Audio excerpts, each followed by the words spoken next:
यदि आप बहुत बोले हैं तो आप ठहर जाइए, क्योंकि अधिक बोलने वाले लोग अपनी एनर्जी और दिमाग दोनों खराब कर लेते हैं, जिसके परिणाम स्वरूप वे अपनी एकाग्रता और किसी काम को करने की ऊर्जा दोनों खत्म कर लेते हैं और जीवन भर सिर्फ बोलकर ही खुद को साबित करने की कोशिश में लगे रहते हैं।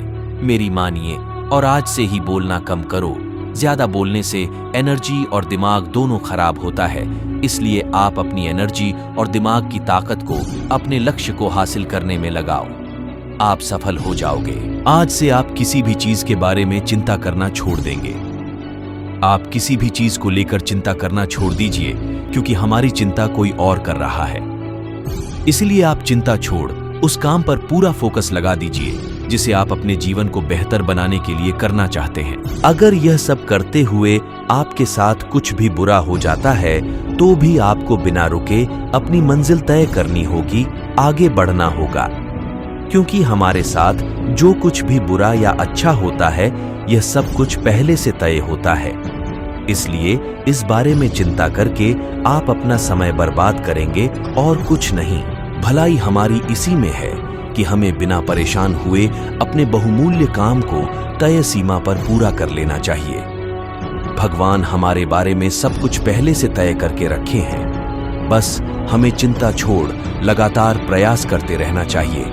अंत में हमें जो मिलना है वह मिल जाएगा। इस कहानी के माध्यम से आप ऊपर वाले की मर्जी को समझें। दो लड़के एक आश्रम में काम करते थे। वे दोनों अपने गुरु की दिन रात सेवा करते थे। उन दोनों लड़कों में से एक लड़के की बहन की शादी तय हो गई थी। वह अपने बहन की शादी की तैयारी बहुत ही धूमधाम से करना चाहता था, पर उसके पास पैसे नहीं थे। उनकी स्थिति उनके गुरु बहुत अच्छे से जानते थे, पर वो भी उनकी मदद नहीं किए। सिवाय जब दोनों लड़के गांव जाने के लिए तैयार हुए तो गुरु ने उस लड़के को 5 अनार दिए जिसकी बहन की शादी थी। गांव जाते समय 5 अनार पाकर लड़का बहुत दुखी था।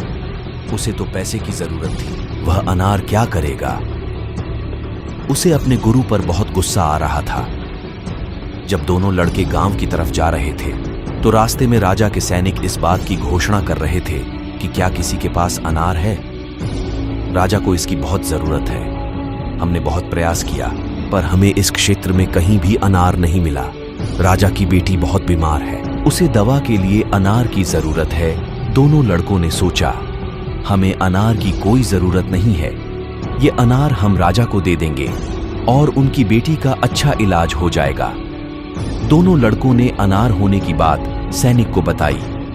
सैनिक उन दोनों लड़कों को लेकर राजमहल पहुंचे और लड़कों ने अनार राजा को सौंप दिया। राजा ने उन्हें इसके लिए बहुत सारा इनाम दिया, पैसा, जेवरात और भी बहुत कुछ। उस लड़के की बहन की शादी बहुत धूमधाम से हो गई। अब उस लड़के को इस बात पर बहुत अफसोस हो रहा था कि वह बिना सोचे समझे अपने गुरु को कोस रहा था और उन्हें भला बुरा कह रहा था।